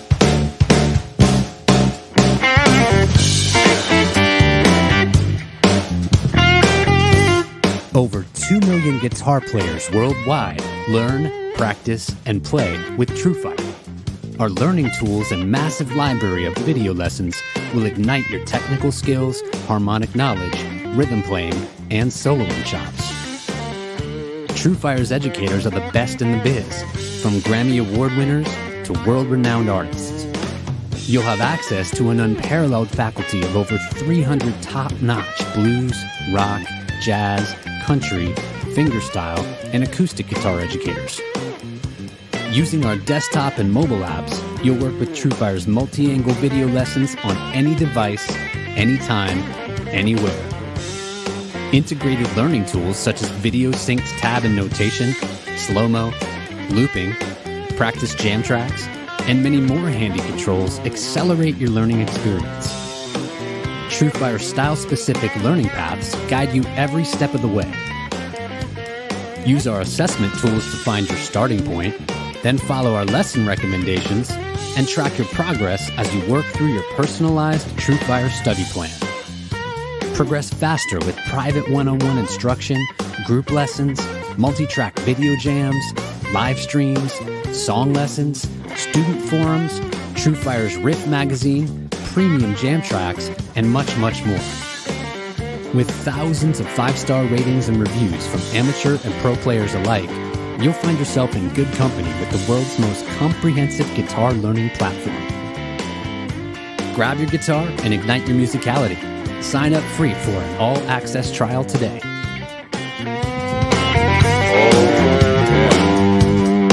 Invite musicality. You know, I forgot to mention, and I was, what do you call? Carl's back. The world's greatest golfer is back with us. I Did It My Ways is Diane's book. It's available at dianeforest.com. Diane is spelled D-Y-A-N, Forest, F-O-R-E-S-T .com. I Did It My Ways is her memoir that she's written, and you get her whole schedule there. She's, incredible body of work here. Really, really impressive. And, her energy is really impressive. What do you think, Carl? I think she fucks. No, good. I enjoyed the conversation. She's still in the background. She's coming towards the camera. Yeah, enjoyed. Good conversation. Yeah. Lots of energy. Lots of energy. More energy than you or I have. That's why impressive. I said when you said 89. No, I don't want to be jumping around on the stage. I don't think she's a boozer or a weed smoker. That'll help. You and I both have things that are slowing us down. Yeah. I mean, I don't drink daily though. It's not. I'm not Jamie Dykes over here, but yeah, I'll hit the booze. Yeah, it does have an impact. Yeah. Have you ever golfed? No, but I think it's something that I could really get into. I'm starting to think about it more. I used to do it alone a lot. It was an introspective time. I would think for a creative person, especially for comedians, it's a great time to be alone with your thoughts and write material. You're not necessarily writing it down, but coming up with ideas and stuff like that. Golf is it's really conducive to kind of opening up your creative mind, because you're just like in nature by yourself there, and you're doing the automatic stuff, the walking. I think what she said too, she doesn't drive the cart from hole to hole. That makes a big difference. If you keep mobile. My ex had a grandmother. I don't know if she's still alive now, but she lived near where George Harrison lived, down the same road. Wow. But she would walk. She was thin as a rake, and she would walk every day, twice a day, all around the fields. I mean, she was in the 90s, I think, last time I saw her. She probably is past now, but yeah, she was a lovely woman, super sharp as well. Not one hint of anything like dementia. I know. And just she made me feel a little bad for myself, because she doesn't have any brain fog. I have significant brain fog at 64. Yeah. Well, men are reckless. We've been punched in the head. I've probably had a lot of concussions that I don't. Yeah, I've had a lot of head injuries and concussions and all kinds of stuff. There's all that stuff adds to it. The reckless behavior of men, plus the boozing or smoking or we're idiots. All of that combined.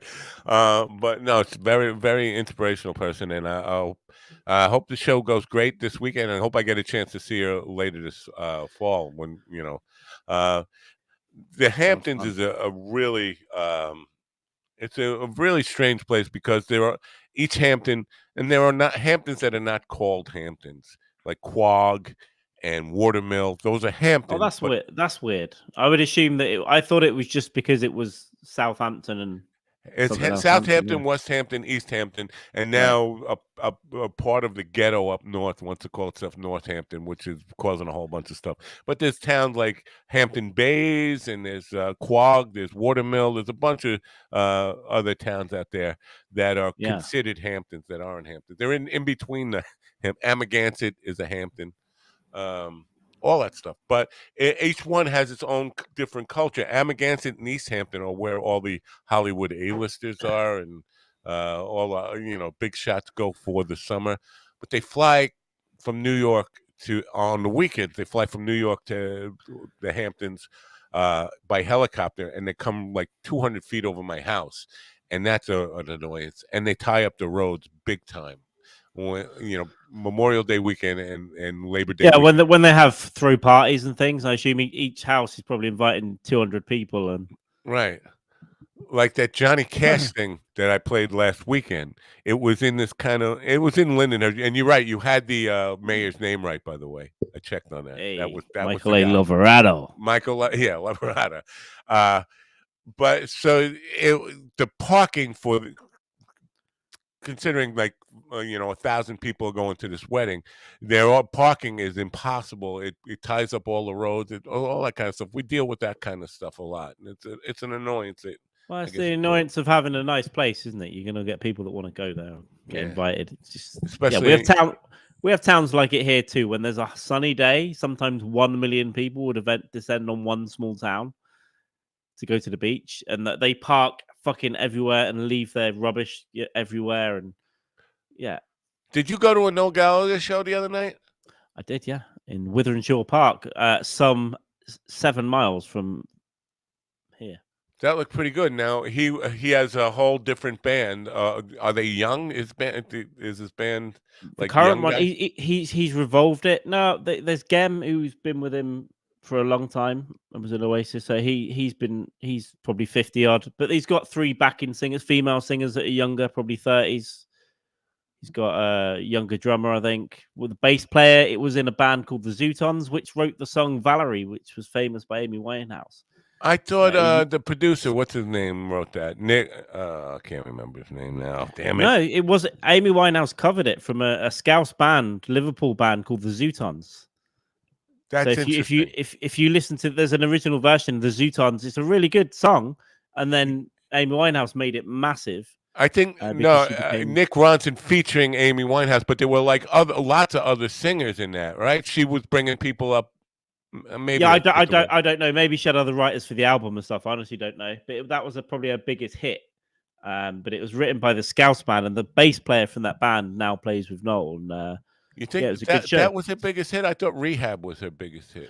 Maybe yeah, you're probably right, but Valerie was a big hit, so I Yeah. remember that. It was definitely. Well, we play Valerie all the time, and people don't seem to know it. This is why it's surprising to me.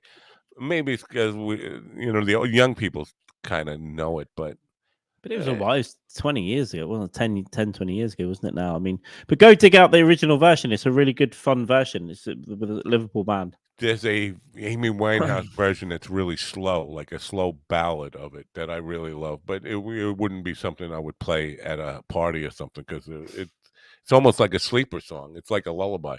But no, did he play just Oasis songs or did he play? No. So first of all, it was 4 or 5 bands on that. One band had to go off for an electrical storm at one point, and that they couldn't come back on.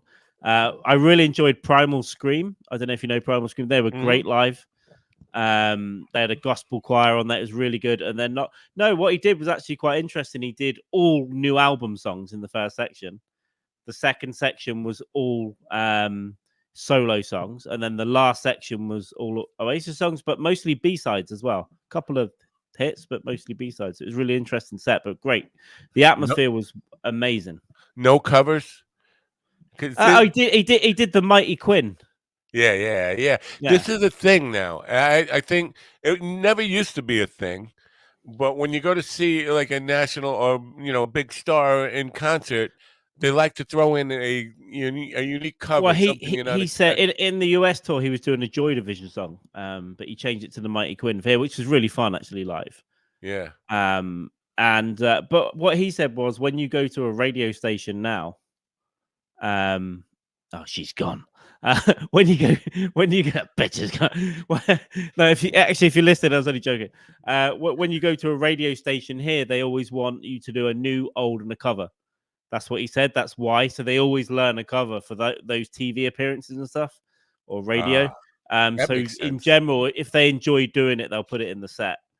Yeah. That's why they're doing it there. But the Mighty Quinn, it was great live because by that point everyone was really drunk as well. It was right near the end. Right, and they're all singing. Classic. They're all singing it to the max.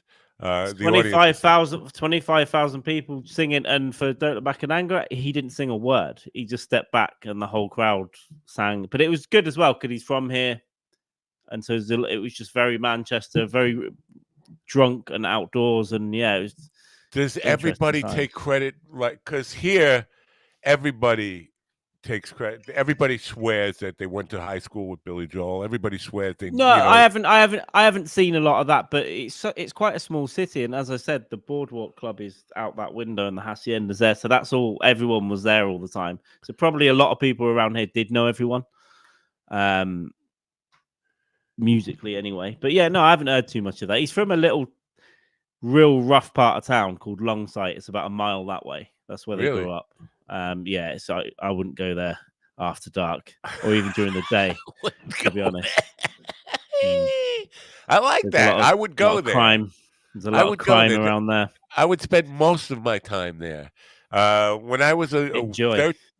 12 and 13 years old, I used to spend my I would sneak out of the house, and my older friends would drive me to, we would go into New York City and spend the night, 2 a.m. Saturday night at on the corner of 8th Avenue and 42nd Street, which was like, at that time, like porn and hookers and drugs and Oh all that wow! stuff. So that's a little south of Central Park, right? Central Park's about 50, is it? Yeah, it's about 15 blocks out to Central Park, Yeah. but it was the Port Authority. It was the worst place in the world for crime and Oh, I know. Yeah, I know where you mean. I walked the entire length of either 8th or 9th, and when I realised after I shouldn't have done some of that, I tried to yeah. go in a couple of subway things and ran back out. And I walked. That was the night I went to Nashville. I walked the whole length of Manhattan to the World Trade Center and got a train at 3 a.m. Wow, holy crap, that's a long I shouldn't. walk from where I you were. shouldn't have done, and it was all last minute. And I made the flight last. Everything was last minute, but I thought I was going to die 4 or 5 times. The adrenaline was insane. Yeah, but at the time when I was 12 and 13 years old, it was a much different world. This was before Rudy Giuliani, became mayor and cleaned it up. Yeah. It was really rough. It was really rough. Yeah, It was well, it's worse sort of than taxi driver stuff, right? yeah, Yeah, exactly. That's it. I've heard a lot of stories. Everyone's getting shot, or there's Yeah. the seedy porn theaters and all that kind of stuff going, the pimping. And my parents thought I was in bed, he's in bed at Yeah, but school. I would have done if I was a teenager around that area. I would have been in the fucking city as much as possible. I had a lot of older friends too who could get me there. That was the deal because Yeah. as a 12 or 13-year-old, you weren't going to drive yourself. Yeah.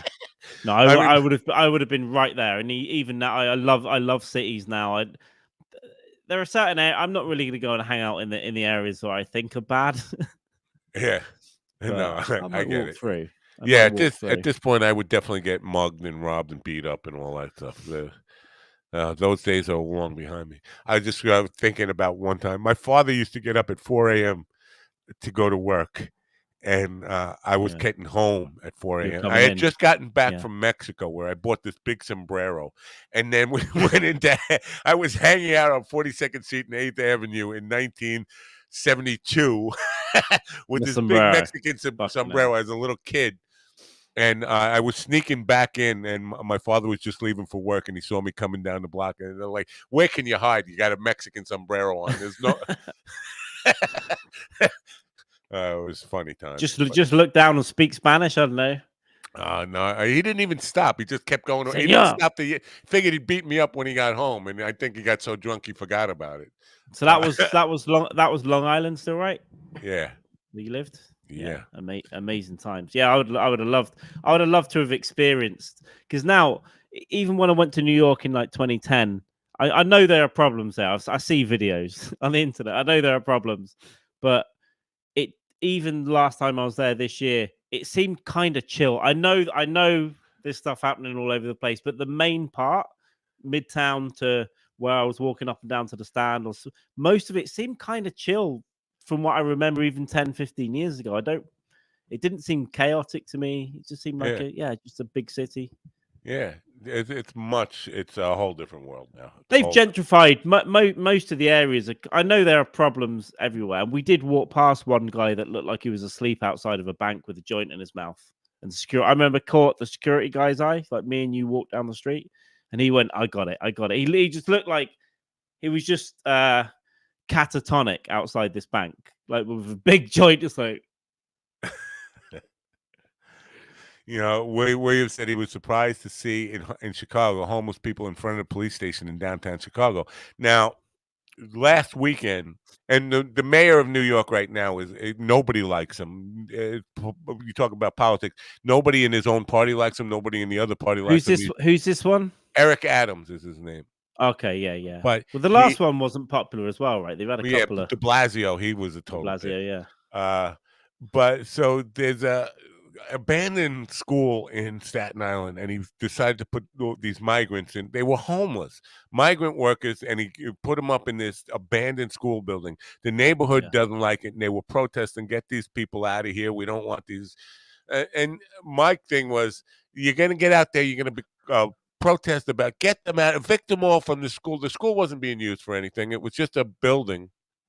And they want them all evicted. And then as soon as they get evicted, they'll be like, where did all these fucking homeless people come from?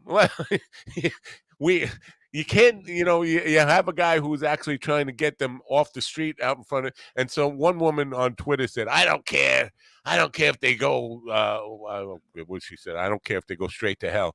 I said, how about if they're in your front yard then? You know what? I mean, you don't want them in your front yard, but you don't want them in the school building either. You want to just kill them? Yeah, well, I something needs to be done, but it needs to be I think Austin were talking about. I think they did implement it a little bit. So you need private businesses to get involved and agree that their tenement block, we can come and live in here, and there needs to be a fund because you know that a lot of those apartments are going to get fucked up. Right. They just died. They can have shit up the walls and whatever else. So when they leave, you've got a fund that's available for the landlords to renovate the apartment again and redecorate and all that kind of stuff. Because you can put up you can even build a cheap apartment block. It doesn't even have to be great. I know. You can get a fund just to do it. And this is homeless city, but they better kind of than need the tent cities where they're shitting on the sidewalk and stuff, right? Yeah, for sure. You don't. I mean, the thing about you don't want that even in parks and stuff because you've got kids out there and there's a lot of drug problems and mental health issues and stuff. But yeah, they need to be housed somewhere, and we can definitely afford to do it with some creativity between local government and business and have a plan to get them back being productive members of society. Yeah, and you're not going to be able to do that with all of them, but so for who you can, you try and rehabilitate and get them into a place where they can have their own place and maybe a job eventually. Yeah. And even if not a job, they can be functional and adding something to society in some way. Whether it's they can kind of work for food vouchers. I don't know. Just the city could use them to pick litter up or put them. I don't know. Make them productive, and they'll feel better about themselves and be less of a danger and all that kind of stuff. Yeah. Well, here we are coming up with answers to society's biggest problems on the Coffee with the Dog show. It's the two biggest brains of progressive solutions for the planet are here this morning.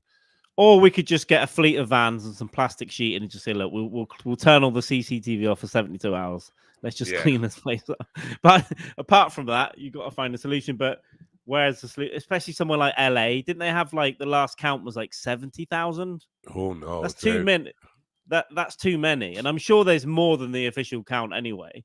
Right, you can't physically count, so it's probably 100,000 plus. What the fuck do you do with 100,000 people that have all got all kinds of different conditions? I mean, yeah, I don't know. I mean, of course, and you can't do anything if we're just gonna kind of demonize them all and think that they all deserve it. That's part of the problem. Yeah. I see them. There's a few around here as well. They sleep at the gate outside and that stuff. But my buddy moves them along. To be honest, he's like, you're not staying here, but not in a mean way. Just that you can't. You're gonna have to go to that doorway over there at least. You can't block this gate and all that stuff. But yeah, I definitely say and think things sometimes that are mean, but it's not. In reality, I don't want that as a solution. Or think bad because you can think, fucking hell, this junkie is in my way. But really, it is a person that's probably made. It could be a person that made a couple of mistakes, or had a run of bad luck. Or could have happened. It did happen to me, but I was able to pick myself up. But when I lost my house in the flood, I was destitute. I was on the street for about a week. Now, luckily, I had a car. But if you don't have a car, you're sleeping on the actual street. I mean, Yeah, and that's yeah. but yeah, It's not that much. It only takes a divorce or an accident or a some flood. stress. Yeah, or some stress, and you've got behind on the bills, and you've got no one to ask for help, and you can't. You get fired maybe as well. It's not that many steps away from being in that potential situation. You know what? Maybe because I was talking with Diane about the benefits of not having kids. There is an upside, downside to not having kids is when you get old, nobody's there to take care of. Yeah, yeah.